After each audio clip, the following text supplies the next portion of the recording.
Making the Invisible Visible, Black Women 365 Days of the Year. Each day will spotlight a remarkable woman whose story has shaped Black, British or global diasporic history. Women whose achievements are too often overlooked. Through these daily short films, we create a living, breathing archive of leadership, creativity, resistance and legacy. Let's begin.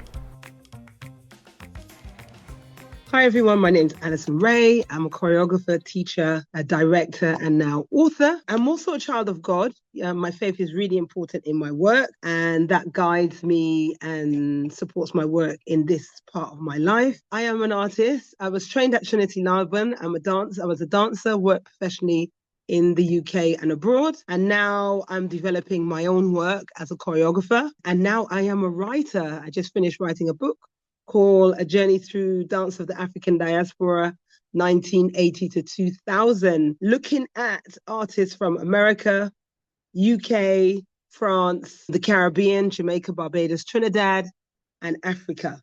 Africa more towards Guinea. And I think that's my drive in. What's my drive for my work is actually to celebrate the work of the African diaspora artists. So that's why I love this work that you guys are doing, because I don't think we celebrate our work enough. I was trained at Trinity Laban, so I have a strong contemporary base, but also I've worked with several African choreographers, so my work is sort of an African contemporary mode.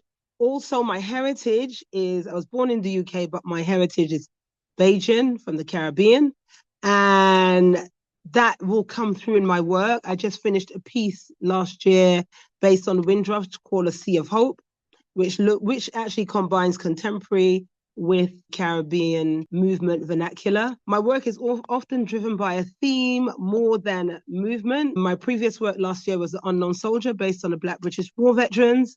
And in that work, I used a myriad of movement, albeit contemporary, African, Lindy Hop is in there as well. So it's a variety of movements to create a narrative, also to engage the audience. So really that's how I work. I'm more theme-based, and then from that theme, the movement will come forward.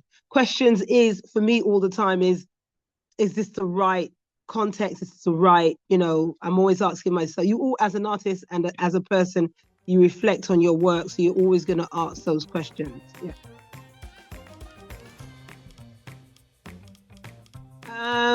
I've done a lot of work as an artist and as a choreographer that has shifted my work. I think the recent work on The Unknown Soldier, because I wrote a book on that.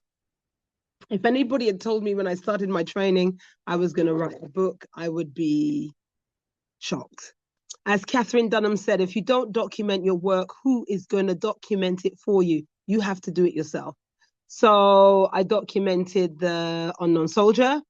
From that work, I applied for the Thea Barnes Legacy Fund to write the book, A Journey Through Dance of the African Diaspora, 1980-2000. And that was a really massive shift. It took me 2 years to complete, with mentorship from Dr. Funmi Adewale Elliott. It's interactive. One of the reasons why I wrote that, because also as a creative, I'm a teacher. I've been teaching in secondary schools, and I noticed that a lot of our youngsters are not familiar with the contributions of artists from the African diaspora. They have no notion of who's who, what's what we've done. And so the book is sort of interactive.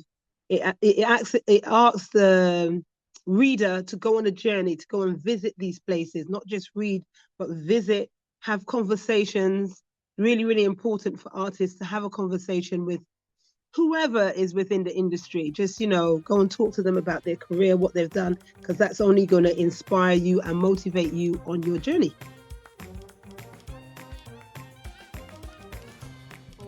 One of the main things is don't be afraid to say no to protect your mental health. Sometimes we feel we have to be everywhere, but you don't have to be everywhere.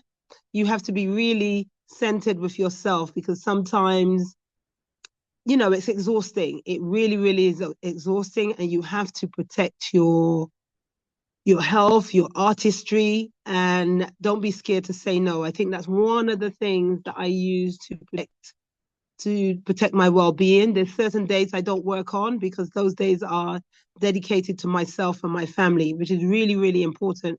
Because when all the glitter